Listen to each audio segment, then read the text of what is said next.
Assalamualaikum warahmatullahi wabarakatuh. Selamat pagi anak-anak semua. Apa kabar hari ini? Alhamdulillah luar biasa.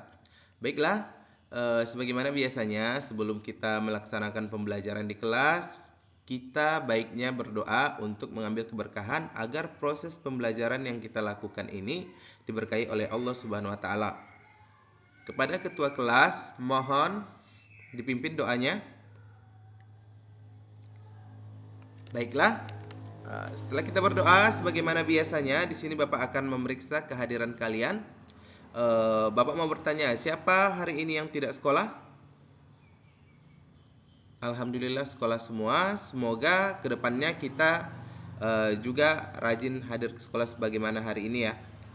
Baiklah anak-anak, sebagaimana yang Bapak sampaikan kemarin, kita akan melaksanakan pembelajaran bahasa Indonesia. Adapun materi kita hari ini adalah cerita rakyat.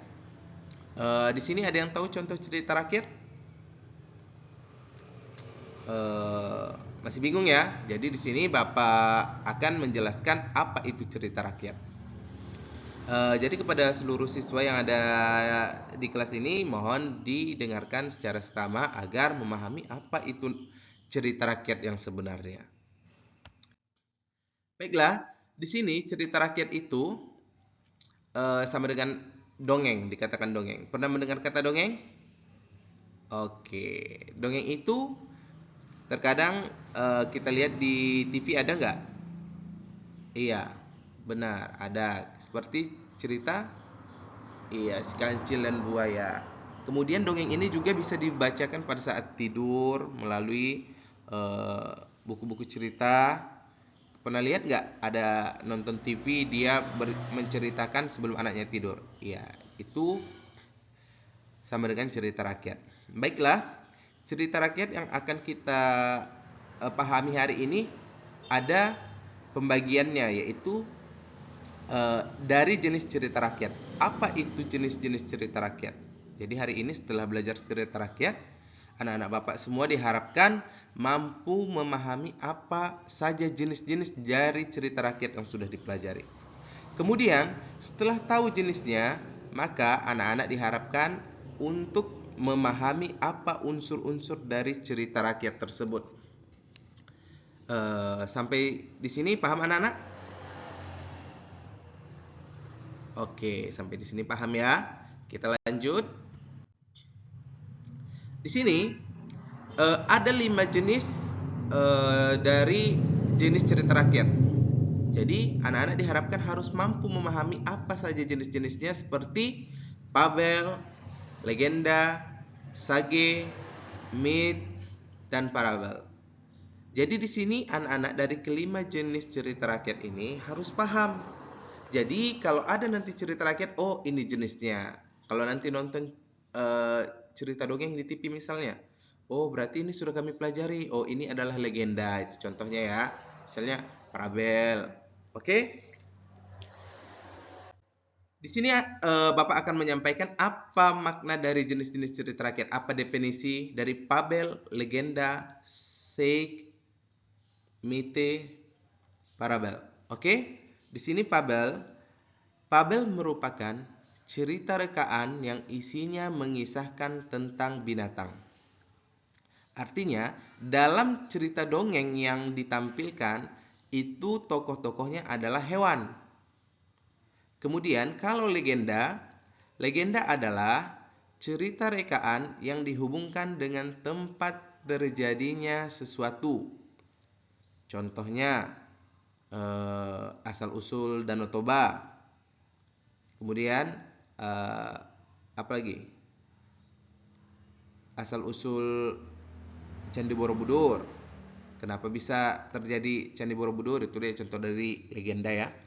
Kemudian untuk contoh sage merupakan cerita rekaan atau cerita dugaan yang dihubungkan atau dikaitkan dengan sejarah. Misalnya, kenapa ada lokasi wisata Sampuraga? Itu kan dari sejarah. Kenapa terjadi tempat wisata dari Sampuraga tersebut?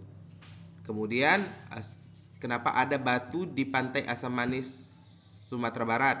Itu kan peristiwa maling kundang. Oke? Kemudian mite adalah cerita rekaan yang dikaitkan dengan kepercayaan terhadap dewa-dewa dan roh. Ini contohnya seperti apa ya? Jakatarup. Di situ kan ada bidadari, 7 bidadari yang turun dari kayangan seperti itu ya. Kemudian yang terakhir adalah parabel. Parabel adalah cerita perumpamaan yang di dalamnya berisi kiasan-kiasan yang bersifat mendidik. Contoh dari parabel ini sering kita lihat kalau di TV itu apa ya? Bawang merah, bawang putih. Itu kan mendidik. Kenapa dikatakan mendidik? Jadi setiap orang yang berbuat jolim atau berbuat salah akan mendapatkan karmanya suatu saat nanti. Dalam artian apa yang kita tuai, apa yang kita tanam, maka itulah yang akan kita tuai. Oke, berikut adalah contoh dari cerita rakyat. Contoh Babel di sini lihat ada sebuah cerita di mana tokohnya adalah kanguru. Kanguru itu kan merupakan hewan. Kemudian contoh legenda asal usul Danau Toba.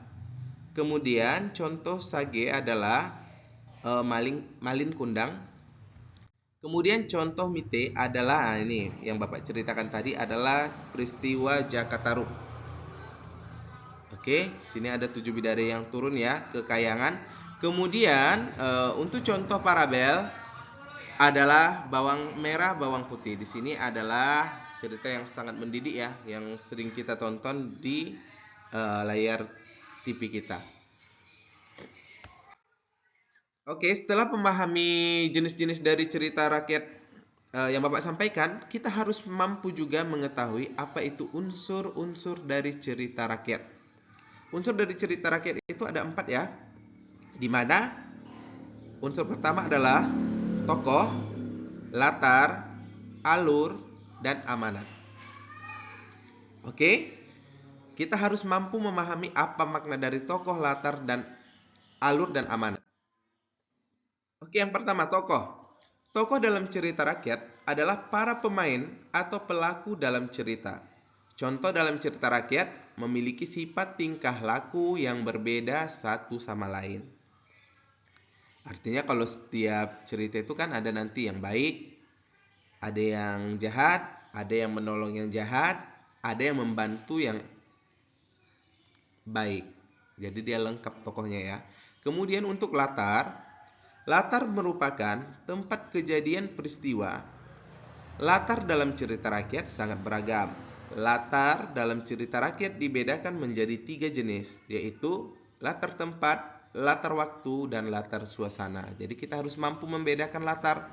Latar tempat, dia berkaitan dengan di mana kejadian cerita tersebut terjadi. Contohnya seperti asal usul Danau Toba itu dari Sumatera Utara yang terjadi di Pulau Samosir. Kemudian waktunya kapan? Itu apakah pagi, siang, malam? Kemudian suasananya bagaimana? Apakah pada saat itu ada mendung, panas, atau bagaimana? Oke. Kemudian untuk alur merupakan jalannya cerita di mana memiliki hubungan sebab akibat. Dalam artian cerita rakyat yang kita baca atau kita tonton itu memiliki alur dari awal sampai akhir. Seperti contohnya si kancil dan buaya. Alur ceritanya si kancil akan mengambil buah ke seberang sungai. Akan tetapi tidak ada jembatan yang membuat si kancil agar sampai ke seberang sungai tersebut. Maka si kancil pun ditangkap buaya. Tapi dengan kecerdikan si kancil, dia mampu mengelabui buaya sampai dia bisa menyeberang ke seberang sungai. Itu alur ceritanya sampai berakhirnya si kancil tersebut untuk mendapatkan buah yang dia inginkan. Oke, kemudian amanat. Amanat adalah merupakan pesan yang ingin disampaikan dari pengarang kepada pembaca. Contoh dari cerita si kancil kita ambil ya. Amanatnya apa? Kita harus cerdas, atau pintar untuk mendapatkan hal yang sulit kita gapai, namun dengan usaha kita mampu mendapatkan hal yang ingin kita capai. Itu contoh ya. Boleh juga amanat itu jangan memanfaatkan hal yang dibutuhkan orang lain,